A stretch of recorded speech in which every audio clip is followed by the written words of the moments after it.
जी आपल्या आसपासची बातमी असेल आपणा सर्वांसाठीची।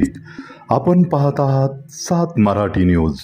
नमस्कार, मी धनराज खंडाळे 7 मराठी न्यूज मध्ये आपले स्वागत करत आहे। आज आपण बारामतीमध्ये आहोत। राज्याचे उपमुख्यमंत्री माननीय दादा पवार यांच्या वाढदिवसानिमित्त आज बारामतीमध्ये विशाल जाधव मित्र परिवाराच्या वतीने रक्तदान शिबिर, महाआरोग्य शिबिर आणि वृक्षारोपण शिबिराचे आयोजन करण्यात आले आहे। आज आपल्यासोबत मित्र परिवाराचे काही सदस्यगण आहेत आणि स्वतः विशाल जाधव आहेत। आपण त्यांच्याकडून याविषयी जाणून घेत आहोत। नमस्कार। आज या ठिकाणी राज्याचे उपमुख्यमंत्री आदरणीय अजितदादा पवार यांच्या वाढदिवसानिमित्त रक्तदान शिबिर, त्याचसोबत आरोग्य शिबिर आणि वृक्षारोपणाचा कार्यक्रम आयोजित केला होता। हा कार्यक्रम आम्ही दरवर्षी सालाबादप्रमाणे याही वर्षी केला आहे। या ठिकाणी सकाळपासून रक्तदानाला सुद्धा चांगल्या प्रकारे प्रतिसाद मिळत आहे। त्याचसोबत आरोग्य शिबिर आहे। आरोग्य शिबिराला सुद्धा लोक मोठ्या प्रमाणात या ठिकाणी येऊन तपासण्या करत होते।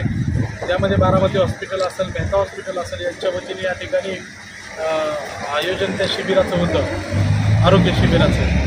आणि खरंच त्या ठिकाणी ज्यांना गरज आहे, गरजू लोक आहेत, त्यांचासुद्धा या आरोग्य तपासणीला चांगल्या प्रकारे प्रतिसाद मिळत होता। आणि त्या लोकांना मिळालेला प्रतिसाद, त्यांना झालेला फायदा, नक्कीच याचा चांगला आशीर्वाद आदरणीय अजितदादा पवार यांना लागेल असा मला वाटतं। आपल्या माध्यमातून जे उपक्रम सुरू आहे ते किती वर्ष? गेली 7 ते 8 वर्षापासून हा उपक्रम चालू आहे आणि त्याला चांगल्या प्रकारे प्रतिसाद मिळत आहे। आजच्या कार्यक्रमाचे उद्घाटन, आज या कार्यक्रमाचं उद्घाटन आमच्या बारामतीचे अधिकारी श्री सुदर्शनजी राठोड साहेब यांच्या हस्ते आज याचं उद्घाटन झालं आणि त्यांनीच वृक्षारोपण सुद्धा आज या ठिकाणी करून कार्यक्रमाला सुरुवात केली। या उपक्रमामध्ये कोणकोणत्या आजारावरती आज या ठिकाणी लोकांचं बीपी, शुगर तपासणी असेल, त्याचसोबत थायरॉइडचं असेल, गायनेक डॉक्टर या ठिकाणी अवेलेबल होते। त्याचबरोबर कॅन्सरवरील काही लोक होते, डॉक्टर्स होते, बरोबर दाताचे डेंटिस्ट डॉक्टर होते आणि आयुर्वेदाची सुद्धा या ठिकाणी थेरपी वगैरे लोकांना त्या सुविधा दिलेल्या आहेत। साधारणतः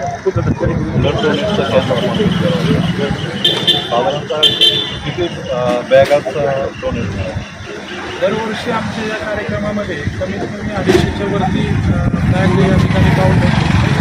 आज सुद्धा 264-65च्या पुढं आकडा गेलेला आहे। बारामतीकरांनी नेहमीच पवार कुटुंबियांवरती प्रेम केलेलं आहे आणि राज्याचे उपमुख्यमंत्री हे सलग 4 ते 5 वेळा उपमुख्यमंत्री म्हणून त्या ठिकाणी विराजमान आहेत। तुम्ही राष्ट्रवादीचे अजित पवारांचे जास्त जवळचे कट्टर कार्यकर्ते आणि बारामतीचे प्रभावी नेतृत्व म्हणून तुमच्याकडे पाहिलं जातं, तर तुमची दादांच्या राजकीय वाटचालीसाठी काय अपेक्षा आहे? नक्कीच माझ्यासारख्या कार्यकर्त्याला वाटतं की येणाऱ्या काळात राज्याच्या मुख्यमंत्रीपदी आदरणीय अजितदादा पवार हे बसावेत आणि त्यांच्या हातून महाराष्ट्र राज्याची सेवा घडावी, एवढीच माझ्यासारख्या कार्यकर्त्याला त्या ठिकाणी मनापासून इच्छा वाटते। हे जे उपक्रम तुम्ही राबवत आहात याचे प्रेरणास्थान कोण आहे? नक्कीच आम्ही हे सामाजिक कामं करण्याची प्रेरणा आम्हाला राज्याचे उपमुख्यमंत्री दादांकडून मिळत आहे आणि दादांच्या मार्गदर्शनाखालीच आम्ही एक सर्व कार्यक्रम या ठिकाणी आयोजित करत असतो। आता कोणता उपक्रम राहिला आहे की तो उपक्रम तुम्हाला पुढच्या वर्षी किंवा त्याच्यानंतर पुढं चालू ठेवायचा? दादांचं तुम्हाला सगळ्यांना माहीत असेल की अजितदादांचं झाडांवरती फार मोठ्या प्रमाणात प्रेम आहे आणि आम्ही दरवर्षी दादांच्या वाढदिवसानिमित्त असेल, सुनेत्रा वहिनींच्या वाढदिवसानिमित्त असेल, वृक्षारोपण करतो। आम्ही तांदळवाडी या ठिकाणी जी फॉरेस्ट आहे त्या फॉरेस्टमध्ये आतापर्यंत जवळजवळ 5000च्या पुढं आमची वृक्षाची लागवड त्यांनी केली आहे। त्यामुळे नक्कीच बारामतीमध्ये हिरवी बारामती म्हणजे झाडांच्या स्वरूपाने ती हिरवीगार बारामती करण्याचं आमचं टार्गेट आहे आणि ते आम्ही दरवर्षी दादांच्या वाढदिवसानिमित्त करून ते पूर्ण करू। अनेक ठिकाणी नेत्यांच्या वाढदिवसानिमित्त वृक्षारोपणाचे कार्यक्रम घेतले जातात, आपणही घेत आला, यापुढेही घेणार आहात, त्याच्या संगोपनाची जबाबदारी कशी करता?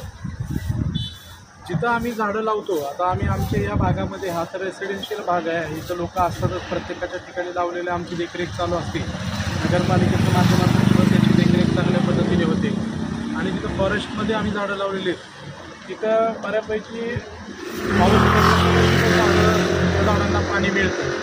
अशा ठिकाणी आम्ही नगरपालिकेच्या माध्यमातून किंवा तुम्ही बघत असाल आदरणीय सुनेत्रा वहिनी पवार यांच्या मार्गदर्शनाखाली चालणाऱ्या एन्व्हायरमेंटल फोरमच्या माध्यमातून त्या ठिकाणी टँकरची सुविधा उपलब्ध करून दिली जाते आणि त्या टँकरने पाणी देऊन झाडांचं संगोपन चांगल्या पद्धतीने केलं जातं. धन्यवाद आपण दिलेल्या या सविस्तर माहितीसाठी.